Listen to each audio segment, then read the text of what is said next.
Assalamualaikum warahmatullahi wabarakatuh. Selamat datang di video pembelajaran mata kuliah statistika. Pada video kali ini saya akan menjelaskan topik tentang skala pengukuran. Ya, tingkat pengukuran. Apa itu pengukuran? Pengukuran dapat didefinisikan sebagai suatu proses sistematik dalam menilai dan membedakan sesuatu objek yang diukur. Pengukuran tersebut diatur menurut kaidah-kaidah tertentu. Kaidah-kaidah yang berbeda menghendaki skala serta pengukuran yang berbeda pula. Skala pengukuran dalam mengolah dan menganalisis data sangat penting memperhatikan sifat dasar skala pengukuran yang digunakan, operasi-operasi matematik serta pilihan peralatan statistik yang digunakan dalam pengolahan data memiliki persyaratan tertentu dalam hal skala pengukuran datanya. Ketidaksesuaian antara skala pengukuran dengan operasi matematik atau peralatan statistik yang digunakan menghasilkan kesimpulan yang bias dan tidak tepat atau tidak relevan. Tipe skala pengukuran, ya, yang pertama skala nominal. Skala nominal ini merupakan skala yang paling lemah di antara skala pengukuran yang ada. Skala nominal hanya bisa membedakan benda atau peristiwa yang satu dengan yang lainnya berdasarkan nama. Skala pengukuran nominal digunakan untuk mengklasifikasi objek, individual, atau kelompok dalam bentuk kategori. Ya, pemberian angka atau simbol pada skala nominal tidak memiliki maksud kuantitatif, hanya menunjukkan ada atau tidak adanya atribut atau karakteristik pada objek yang diukur. Misalnya, jenis kelamin diberi kode 1 untuk laki-laki dan kode 2 untuk perempuan. Ya, ini sering kita temui ya, kalau kita mengisi formulir ya. Jenis kelamin itu sudah ditandai dengan kode, yaitu laki-laki 1, perempuan 2. Nah, angka 1 dan 2 ini hanya berfungsi sebagai label kategori tanpa memiliki nilai intrinsik dan tidak memiliki nilai kuantitatif. Ya, artinya apa? Artinya kode untuk laki-laki dan perempuan itu sebenarnya bisa saja kita pakai kode yang lain, asalkan kodenya berbeda. Ya. Nah, contoh lainnya adalah ini juga sering kita temui seperti kode-kode agama ya. Biasanya Islam itu dikasih kode 1, Kristen kode 2, Hindu kode 3, Buddha kode 4 dan seterusnya. Nah, ini juga hanya persoalan kode ya. Kodenya tidak mesti ini, bisa juga diganti dengan kode yang lain asalkan berbeda. Nah, sehingga skala nominal itu tidak memiliki nilai kuantitatif. Ya. Karena tidak memiliki nilai kuantitatif atau tidak memiliki nilai intrinsik, maka angka-angka atau kode-kode tersebut tidak memiliki sifat seperti bilangan pada umumnya. Oleh karenanya, pada variabel dengan skala nominal tidak dapat diterapkan operasi matematika dasar atau operasi matematika standar seperti pengurangan, penjumlahan, perkalian dan lainnya, ya kan? Ya, misalnya tadi Islam 1, Kristen 2, 1 tambah 2 3, jadi Islam Kristen enggak? Itu kan ngawur gitu ya. Ya. Jadi pada skala nominal itu tidak bisa diterapkan ya operasi-operasi aritmatika dasar. Oke.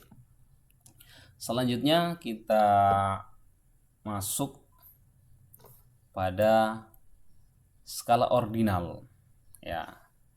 Skala ordinal adalah skala yang lebih tinggi daripada skala nominal. Jadi tingkatannya di atas skala nominal dan sering juga disebut dengan skala peringkat. Hal ini karena dalam skala ordinal, lambang-lambang bilangan hasil pengukuran selain menunjukkan pembedaan, juga menunjukkan urutan atau tingkatan objek yang diukur menurut karakteristik tertentu.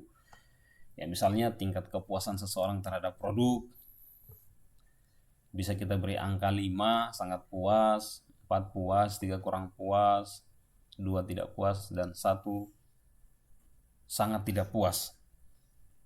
Ya. Ya, ini biasa kita temukan ya dalam angket-angket atau persepsi yang menggunakan skala Likert.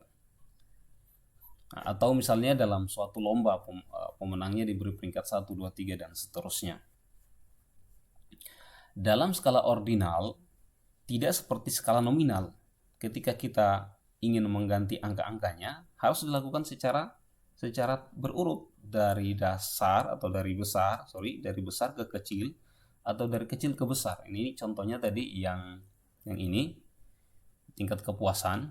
Ketika kita ingin mengganti angkanya, maka itu harus terurut ya, harus terurut dari besar ke kecil. Jadi tidak boleh kita buat misalkan 1 sangat puas, 2 tidak puas, 3 puas, dan seterusnya. Yang boleh adalah 1 sangat puas, 2 puas, 3 kurang puas, dan seterusnya. Ya kan? Jadi harus terurut tingkatannya itu ya, bertingkat, tingkat sesuai dengan tingkatannya. Sebagaimana halnya pada skala nominal, pada skala ordinal kita juga tidak dapat menerapkan operasi matematika standar, ya, seperti pengulangan, penjumlahan, perkalian, dan lainnya. Peralatan statistik yang sesuai dengan skala ordinal juga adalah peralatan statistik yang berbasiskan jumlah dan proporsi seperti modus, distribusi frekuensi, chi-square, dan beberapa peralatan statistik non-parametrik lainnya. Ya, jadi ordinal dan nominal itu memiliki persamaan, tidak dapat dijalankan atau diberlakukan operasi aritmatika standar. Oke. Selanjutnya kita masuk pada skala interval. Ya, skala interval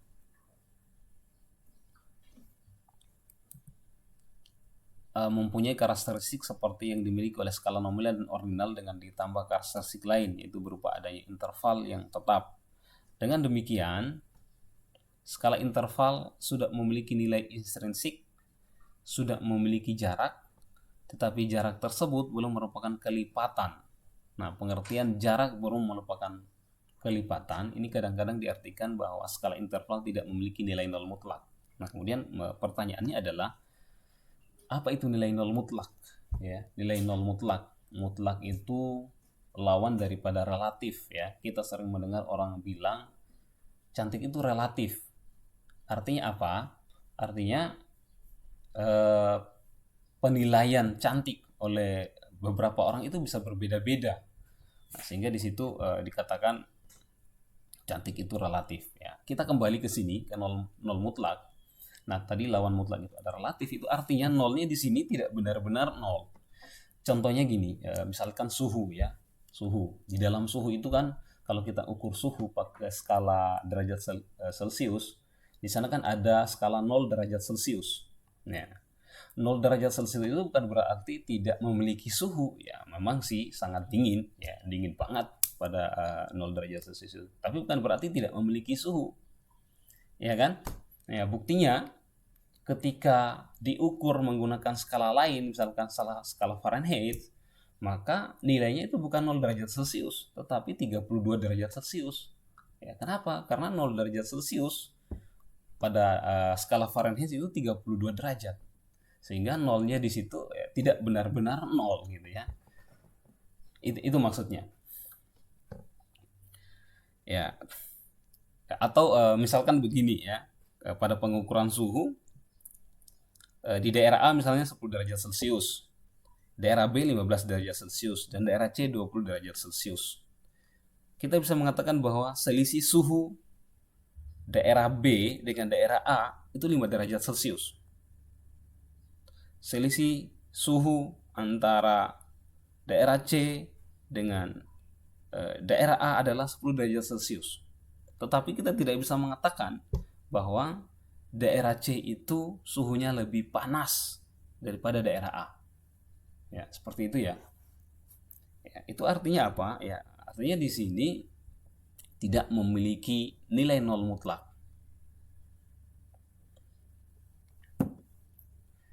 Oke, jelas ya. Ya, mudah-mudahan bisa dipahami ya apa itu maksudnya nilai nol mutlak. Contohnya gini ya, contoh lainnya. Misalnya dalam suatu ujian mata kuliah statistika ya, atau suatu kuis mata kuliah statistika, dua orang mahasiswa itu mendapatkan nilai yang berbeda. Misalkan mahasiswa A mendapatkan 35, mahasiswa B mendapatkan nilai 70. Maka tidak bisa dikatakan bahwa mahasiswa B itu lebih pintar atau 2 kali lebih pintar daripada mahasiswa A. Tidak berlaku kelipatan. Kenapa? Karena ya ukuran kepintaran itu tidak hanya bisa dilihat dari statistika, dari nilai ujian statistika. Jelas ya? Oke. Nah, selanjutnya kita masuk kepada skala rasio. Nah, skala rasio adalah skala data dengan kualitas paling tinggi. Pada skala rasio, terdapat semua karakteristik skala nominal, ordinal, dan skala interval ditambah dengan sifat adanya nilai nol yang bersifat mutlak. Nilai nol mutlak ini artinya adalah nilai dasar yang tidak bisa diubah meskipun menggunakan skala yang lain. Ya, artinya nolnya benar-benar bernilai nol. Oleh karenanya, pada skala rasio, pengukuran sudah mempunyai nilai perbandingan atau rasio. Pengukuran dalam skala rasio yang sering digunakan adalah pengukuran tinggi dan berat. Misalnya berat benda A adalah 30 kg, sedangkan benda B adalah 60 kg. Maka dapat dikatakan bahwa benda P 2 kali berat dibandingkan benda A, atau benda B memiliki berat 2 kali benda A. Ya.